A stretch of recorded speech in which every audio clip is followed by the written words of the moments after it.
Assalamualaikum warahmatullahi wabarakatuh. Berjumpa kembali dengan Agung Channel di sini.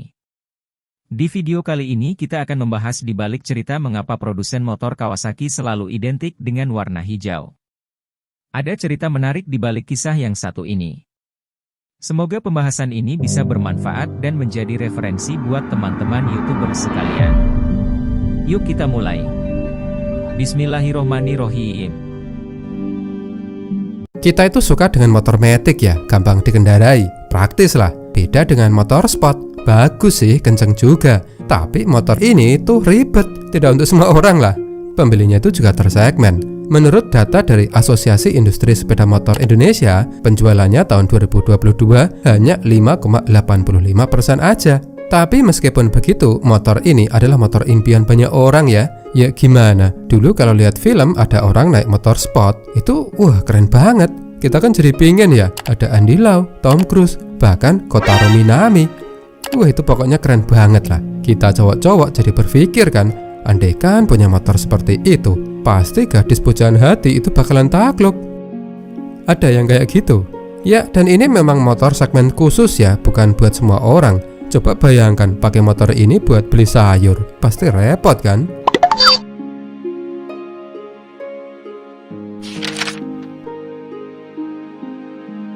Awalnya motor sport berperforma tinggi itu dipertontonkan pada ajang balapan ya. Di Indonesia dulu ajang balapan itu dilakukan di sirkuit Ancol dan Pangkalan Jati Jakarta menjadi lokasi ajang balap motor sport. Kala itu motor-motor pabrikan Jepang hadir dalam sirkuit balap. Pembalap Indonesia juga banyak yang lahir dari sana. Setelahnya beraneka motor sport produksi massal mulai masuk ke pasaran. Tahun 1980-an Kawasaki memperkenalkan AR125 yang di Indonesia sendiri motor ini tuh masuk tahun 1984 ya. Tapi setahun kemudian perusahaannya tutup.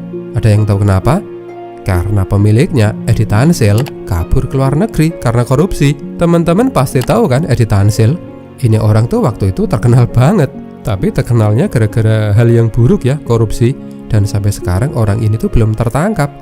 Kawasaki AR125 ini di Indonesia dikenal dengan sebutan Binter ya. Binter merupakan singkatan dari Bintang Terang, yaitu perusahaan yang merebrand sepeda motor Kawasaki untuk dijual di pasar Indonesia. Selain AR125, Binter juga memasarkan produk Kawasaki yaitu KZ200.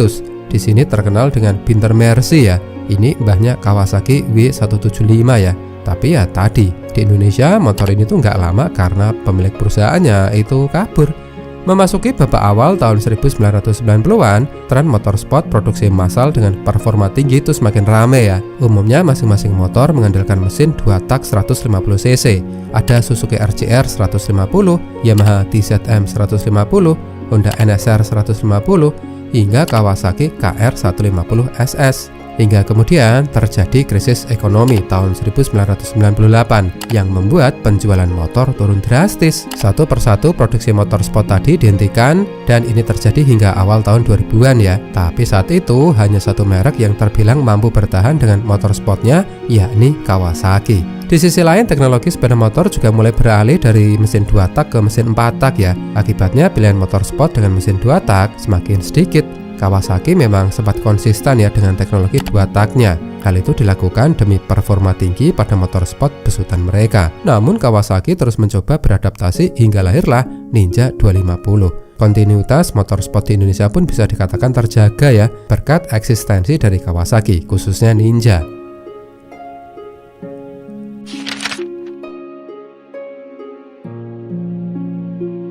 Kawasaki Ninja 150 KR150 hadir pertama kali tahun 1996 ya. Cc-nya tuh 150, satu silinder, 2 tak. Saat itu sistem pembakarannya masih karburator dan velgnya itu masih jari-jari ya. Setahun berikutnya tahun 1997 Kawasaki melakukan penyegaran dengan Ninja 150 KR150C. Mesinnya ini ya masih sama ya dengan yang sebelumnya, tapi modelnya itu lebih sporty dan velgnya itu juga sudah racing. Tahun 2002 Kawasaki Ninja 150RR hadir. Ini menggunakan fairing secara CPU dari Thailand ya. Dan pada Ninja ini sudah dibekali dengan teknologi Super Kawasaki Integrated Power Valve System atau disingkat KIPS.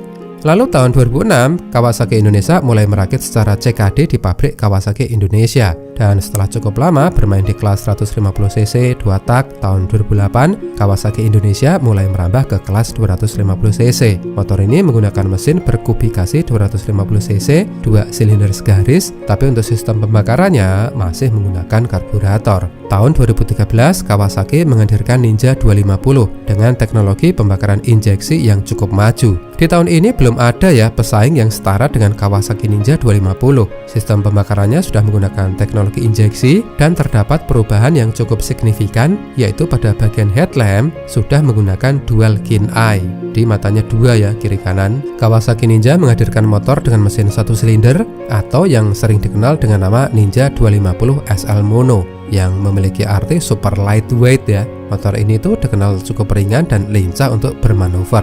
Dan setelah pada tahun 2015 Ninja RR tidak lagi diproduksi, tahun 2018 Kawasaki Ninja hadir kembali dengan desain dan mesin yang lebih baru. Kemudian setelah 20 tahun Ninja 250cc 4 silinder disuntik mati, dan Kawasaki membangkitkan lagi dengan menghadirkan Ninja ZX 250R. Motor ini bermesin 250cc 4 silinder DOHC ya.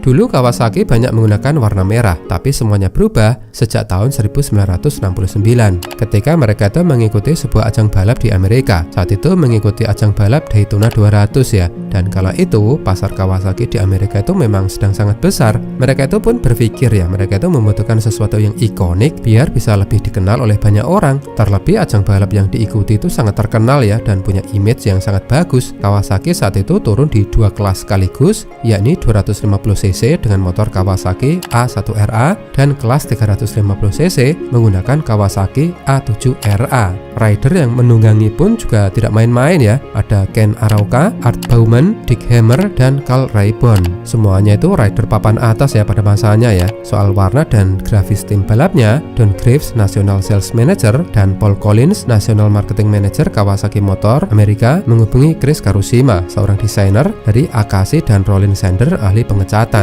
Keduanya kemudian menawarkan sejumlah opsi warna dan tema yang bisa dipakai oleh tim balapnya Kawasaki. Dan kemudian akhirnya kombinasi hijau dan putih yang dipilih.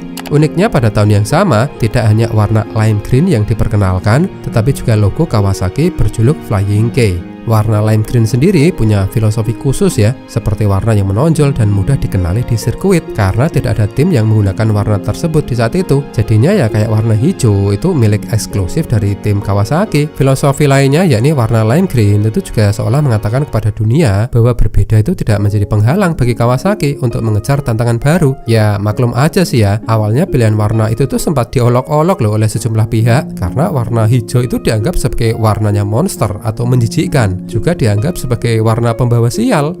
Ya, orang Amerika itu ternyata ya lucu-lucu juga ya, percaya kalau sebuah warna itu bisa mendatangkan kesialan. Setelah kesuksesannya di ajang balap Daytona 200 dan pamor Kawasaki yang meningkat di Amerika, tidak berselang lama Kawasaki merilis motor produksi massal pertama dengan warna hijau, yakni Kawasaki F21M Green Streak berjenis Scrambler. Hal ini disusul motor-motor yang lain ya, seperti Kawasaki KZ1000R yang dirilis tahun 1982. Hingga kini warna lime green itu jadi kayak identitasnya Kawasaki ya. Dan ini tuh tidak hanya untuk motornya aja, tapi warna ini itu juga dipakai untuk produknya yang lain kayak ATV hingga jet ski, bahkan pushbike itu juga pakai warna ini.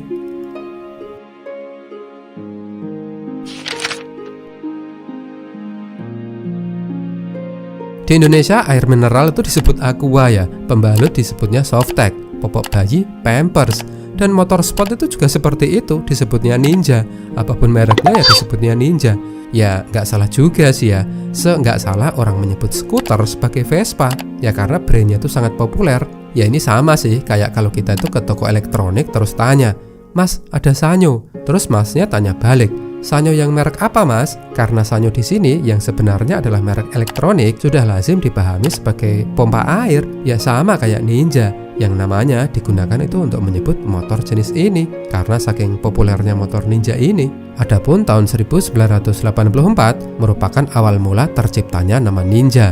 Saat itu Kawasaki memiliki Kawasaki GPZ 900R ya, mesin 908cc. Nah, pemberian nama Ninja muncul saat pihak Kawasaki Amerika Utara punya inisiatif untuk memberikan julukan Ninja pada motor ini. Ternyata cara itu terbukti efektif karena motornya terjual dengan angka yang cukup tinggi. Nama Ninja kemudian makin populer ya setelah aktor Tom Cruise menggunakan motor GBZ 900R ini pada film Top Gun. Melihat pengaruhnya yang terbukti meningkatkan penjualan, akhirnya pihak Kawasaki mematenkan nama Ninja untuk setiap motor sport fairing yang diproduksinya.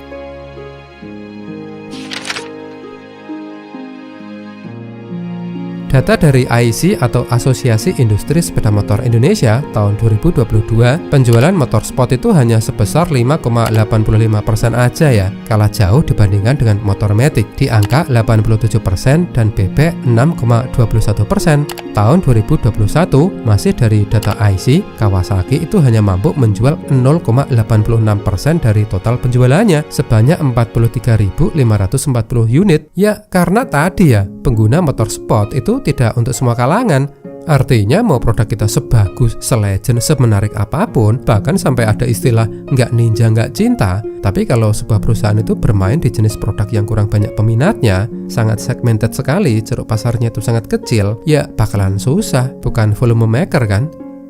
Ada teman-teman di sini yang punya Ninja, masih setia dengan Ninja? Tulis pengalamanmu di kolom komentar ya. Baik, demikian video yang bisa aku sampaikan. Semoga menghibur dan menambah pengetahuan. Klik like jika kalian suka, dan sampai jumpa di videoku selanjutnya ya, teman-teman. Terima kasih.